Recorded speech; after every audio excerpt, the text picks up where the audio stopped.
The one-page marketing plan. Get new customers, make more money, and stand out from the crowd. Allan Dib. Nothing happens until a sale is made. IBM's Thomas Watson said once. And indeed, it doesn't really matter how good your product is. Nobody will ever learn anything about its quality unless at least a few people buy it and recommend it to others. That is why, in the opinion of serial entrepreneur Allan Dib, a good product or service is nothing more than a customer retention tool. However, before customer retention, you need to think about a little something called customer acquisition. That is where Dib's bestseller, The One-Page Marketing Plan, comes in. Let us state from the outset, the title is not an exaggeration.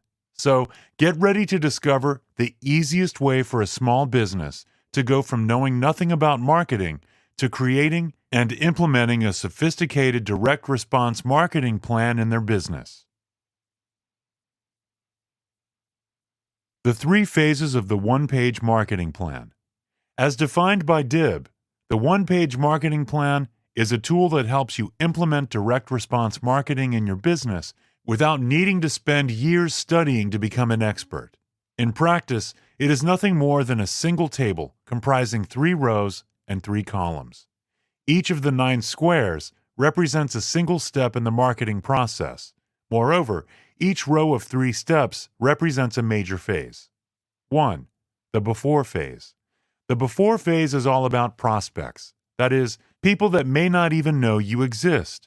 Consequently, the objective of the phase is quite simple: to get your prospects to know you and respond to your message. The before phase consists of the following 3 steps. 1. Selecting your target market, always a niche. 2. Crafting your message, never unoriginal. And 3. Delivering your message through the advertising media. 2. The during phase. In the during phase, you're dealing with leads, that is, people who have indicated some kind of interest in the products and/or services you offer during the before phase. The goal of this second phase is to get your leads to like you and buy from you for the first time. To do this, you need to 1. Capture them by bribing them ethically. 2. Nurture them with regular value-building information. And 3. Convert them into paying customers after delaying the sale for a while. 3. The after phase. Turning a lead into a buyer doesn't signify the end of your marketing journey, but the beginning of the after phase during which you will be dealing exclusively with your customers. Your goal is to turn them into raving fans and get as much of their money as possible, while stimulating them to refer you to other people. You should achieve this by 1. Delivering a world-class experience. 2. Increasing customer lifetime value. And 3. Orchestrating referrals. Let us now delve a little deeper into each of these 9 steps, one by one and phase by phase. Before phase. Step number 1. Selecting your target market. One of the main mistakes businesses make is targeting everyone rather than targeting someone. Needless to say, this gung-ho marketing strategy almost always backfires and results in very few customer conversions, not to mention serious financial losses. The trick to getting things right is by marketing your products to a niche. Being a big fish in a smaller pond is much better than being a small fish in the ocean. The former eats, the latter is eaten. Of course, merely saying that you should market to a niche isn't enough. You must also know how to choose the right niche for you. For example, if you are a photographer, how do you decide between vastly different market segments such as wedding and corporate photography, family portraits, and photojournalism? According to Dib, the best way of figuring out your ideal target market is through the use of the PVP Index, a system devised by Dr. Frank Kern, attorney at law and chief engineer with NASA. The PVP Index allows you to compare any number of different market segments by grading each of them in 3 different areas on a scale from 1 to 10, and then comparing the totals. The 3 areas of interest are P. Personal fulfillment. Money aside, ask yourself how much you would enjoy working with this market segment and dealing with this type of customer. V. Value to the marketplace. How much would this market segment value your work in financial terms? Will this type of customer be willing to pay you a lot of money for a few hours of work? P. Profitability. How profitable is the work you do for this market segment? In other words, profitability isn't about the turnover, but about the leftover. To refine your ideal marketing niche, you can also try to go deep into the mind of your prospect so you can understand exactly what they want. And what better way to understand your customer than temporarily becoming one of them by creating an avatar? An avatar, in the words of Dib, is a detailed exploration and description of your target customer and their lives. It is, in other words, the marketing equivalent of method acting. The difference is subtle. Whereas method acting gets you Oscars and fame, avatars get you customers and money. Before phase, step number 2, crafting your message. According to Dib, most advertising is boring, similar, and useless, and can be summarized in a simple formula: company name plus company logo plus a laundry list of services offered plus claims of best quality, best service, or best prices, plus offer of a free quote, plus contact details. It's basically name, rank, and serial number, Dib jokingly comments. If you want to stand out from the crowd, this is not the way to go. So, it's time you started promoting your company the same way grandmasters play chess, purposefully and with a very specific step-by-step strategy in mind. Dib's rule of thumb is one ad, one objective. In other words, be clear on the purpose of your ad before making it. Contrary to popular wisdom, selling through your ad is a faux pas. The ad should only intrigue and invite the customers to find out more. Speaking of, quality and service are just too abstract and too anticipated to be intriguing. So, rather than speaking in general terms, devise a USP, that is, a unique selling proposition. The goal of your USP should be to answer this question: why should I buy from you rather than from your nearest competitor? A good way of distilling your USP is by crafting an elevator pitch, which Dib defines as a concise, well-rehearsed summary of your business and its value proposition, which can be delivered in the time span of an elevator ride, i.e., 30 to 90 seconds. Never forget that people don't buy products, but solutions to problems. So, target the prospect's issues and highlight how your products will make their lives better. People are much more willing to pay for the cure than for prevention. So, targeting existing problems results in much higher conversion than promising a bright future. Finally, choose a memorable and relevant name for your product. Think of it this way: if you need to explain it, then you've certainly made the wrong choice. Before phase, step number 3, reaching prospects with advertising. One of the oldest management maxims in the book is that what gets measured gets managed. Unfortunately, as Dib writes, the reality is that most small businesses do little, if any, tracking of advertising. Not measuring where your leads and sales come from and not tracking ROI on ad spend is the mark of the amateur. In the quoted passage, ROI stands for return on investment. That is the ratio between net profit and cost of investment. ROI is, in other words, a key performance indicator or KPI that determines profitability of an expenditure. If you don't know your ROIs, you know nothing about your business. A century ago, John Wanamaker, one of the pioneers in marketing, famously said that half the money he spent on advertising was wasted, and that the trouble was he didn't know which half. Well, today there are numerous tools, from website analytics to coupon codes, that can help you easily and cheaply track your advertising effectiveness. Moreover, since it's the 21st century, nobody needs to tell you that if you are not using some of these tools to create customer relationships, then you're not really doing the job right. Nevertheless, don't think of social media as a selling environment. Think of it as a way to create and manage customer relationships and turn them into something more for you, that is to say, financial benefit. But don't be pushy. Customer relationships are pretty much like any other relationships. The more you show that you want them, the less you get anything in return. So, Whether on Facebook or on Twitter, whether through emails or SMS, try to act as a friend to your prospects and not as a marketing rep. Be conversational, engaging, and give valuable information. It's a good idea to sometimes complement emails with snail mail. It may sound regressive, but it actually works, not the least because it will differentiate you from your competitors. Think of it this way. How would you feel if you receive a personalized postcard from a small business? Wouldn't you feel a bit more connected to it on an emotional level, even if merely subconsciously? During phase, step number 1, capturing leads. As already mentioned, selling directly from your ad is wrong, and this is because the vast majority will not be ready to make a purchasing decision on the very day they read your ad, even if they are interested in what you do.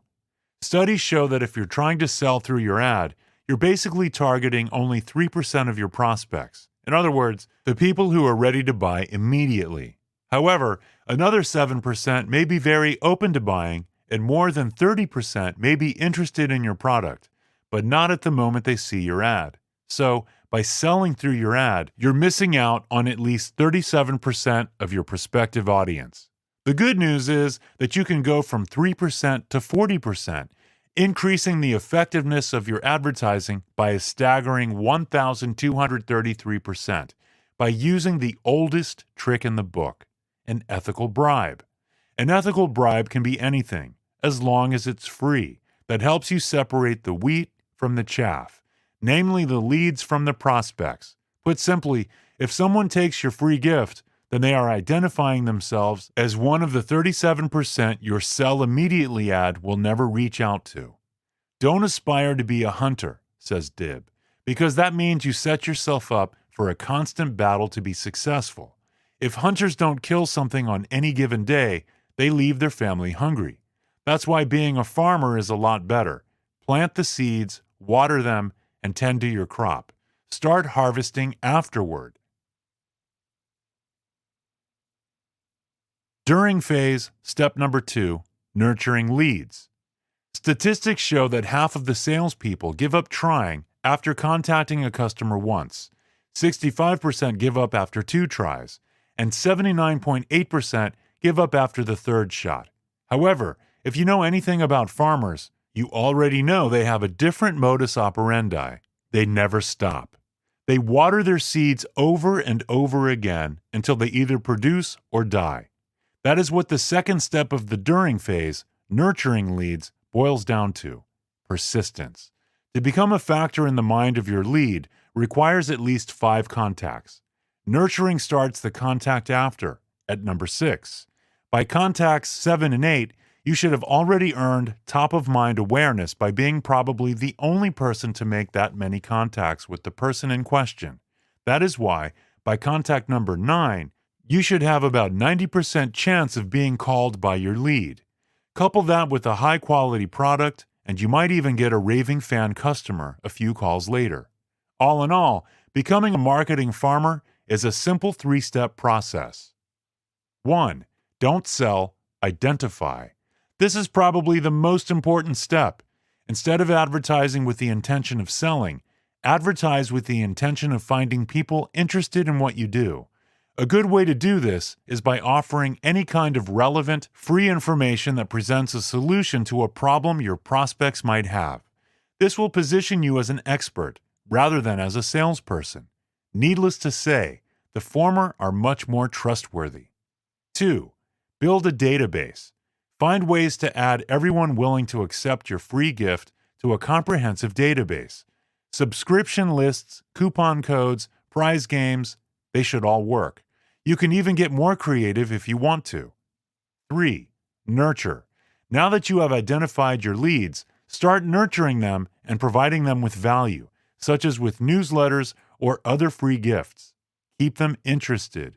Be sure to contact them regularly and to offer them valuable information. Add a pitch or a special offer only occasionally. You're still not selling.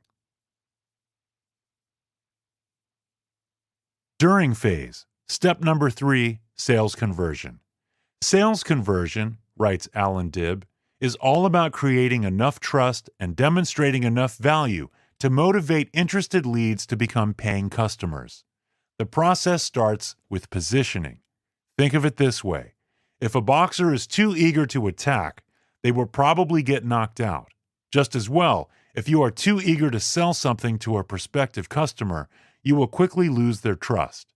Selling without positioning is like proposing marriage on a first date. Sure, it may work from time to time, but it is hardly a sound strategy. You don't want to end up with a poor closing ratio, because that means you've wasted a lot of time and energy to gain only a little money. To build trust, try delaying the sale purposefully while providing your customer with valuable information in the meantime. This should position you in your customer's mind as a welcome guest, rather than as an intruder or a pest. It's annoying to deal with a stranger who interrupts your dinner to sell you something you don't need, but you'd always open the door for a trusted, dear friend who has helped you in the past. Understanding the common fears of your customers is another good strategy to gain trust. If you can address these fears before making the sale, then you have acquired for yourself a very tangible competitive advantage. Also, be sure to never give your leads too many options. This results in something called paralysis by analysis and leads to indecisiveness. Giving your leads only 2 or 3 options and pricing them progressively is always the best way to go. You get bonus points if you can add a try before you buy sample to your offer. After phase. Step number 1, delivering a world-class experience. Good businesses have hosts of customers. Great businesses have tribes of raving fans. Building a tribe of fans requires commitment and an awareness that the final objective is not to convert a prospect into a customer, but a customer into a raving fan. To achieve this, you need to 1. Continually wow your customers. There's a difference between what people want and what people need. For example, everyone needs good health, but they go to a gym because they want ripped abs. Wants are superficial, and it's what most businesses address. If you want to wow your customers continuously, you need to go a little deeper. If you've sold somebody a treadmill, you've acquired a customer. If you want to turn them into a raving fan, you need to follow through to implementation and find creative ways to make this customer actually use the treadmill. The mark of winning businesses, comments Dib, are turnkey solutions that help customers through implementation to the desired result. 2. Create a sense of theater around your products and services.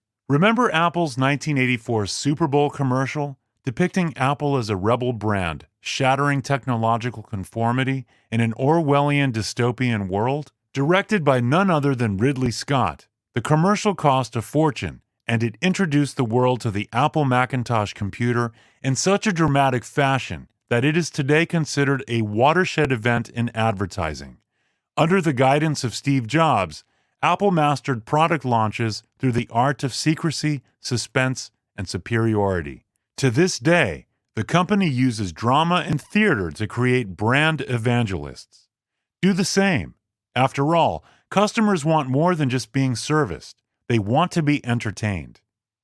3. Become a voice of value to your tribe. More than just content creators, successful entrepreneurs are often prolific content creators. They are heard, and are heard often. In addition to educating their audience on quality, they often find ways to tell their addressees about all the effort that goes into delivering a product or a service. The fact is, writes Dib, no one cares about your logo, company name, or some dubious claim about being the leader in your industry. They want to know about what your product will do for them, and your backstory is essential to this. After phase, step number 2, increasing customer lifetime value. If Paulo Coelho's The Alchemist taught us anything, it is this. If you are looking for a treasure, it is probably best to start looking for it in your own backyard. That is Dib's marketing advice as well. He writes, most businesses have a rich diamond mine in the form of existing customers, which remains largely untapped. Yet they leave this family of existing customers after the first few transactions and spend all their marketing energy, money, and resources on seeking new sources of revenue. That is, of course, very wrong. Case in point, Do you know that the phrase, "Would you like fries with that?" is responsible for hundreds of millions of McDonald's dollars on a yearly basis? Why? Because of something called the contrast principle in influence theory, or upselling in marketing. Simply put, if you are buying a suit, then buying a shirt as well seems quite cheap, so you'd have no problem adding one to your cart. It is not as easy the other way around. Use the logic of upselling to your benefit. Raise your prices and make your products more exclusive. Even better, move your existing customers to your higher-priced products and services. Ascension. Another way to go is by increasing the frequency with which your customers buy from you through reminders, vouchers, or subscriptions. Finally, you should never underestimate a reactivating campaign. If you play your cards right, some of your past customers may become your future raving fans. After phase, step number 3, orchestrating and stimulating referrals. Relying on word-of-mouth referrals is pretty much the same as hoping for a free lunch to feed your family. Free lunches are great, but you should never depend on them. Even though it is great products and good advertisements that make money, only functional systems can make you a fortune and turn your small business into a successful corporation. So, instead of sitting and waiting for referrals, try to orchestrate a scheme that stimulates recommendations. There are a few things you should have in mind. The most important one being that people refer a company to other people not because they want to help the company, but because they want to help their friends or loved ones. That's why a good strategy to get a referral is to offer an existing customer a gift or a voucher for his, her friends, or family. Asking for a referral before delivering a result is like asking for a kiss in the first minute of a blind date. It makes you look bad. However, asking for a referral after delivering the goods may even make your customer feel closer to you. Sometimes this works even better than offering a percent for a referral. The latter is a business transaction, the former, a friendly engagement, and marketing is all about emotions. Final notes. As its title suggests, the one-page marketing plan is as simple as marketing books go, perfectly structured, free-flowingly written, blatantly honest, and pleasantly illustrated, even if sometimes too pop-arty for its own sake. You'll find faults with it only if you hate money. We guess that you didn't choose a career in marketing because you do. Hi, I'm Rhonda, and this is an exclusive audiobook video recorded for the Audiobook Master Channel. Enjoy your audiobook and have fun learning. Don't forget to subscribe and hit the notification button so you'll get updated on our next upload. If you liked the video, give us a thumbs up and say your thoughts about the book we just covered. Do you want to listen to a summary or review of a book that we haven't covered in the past? Say it in the comments below or send us a message. Don't forget to check our other uploads. Enjoy listening!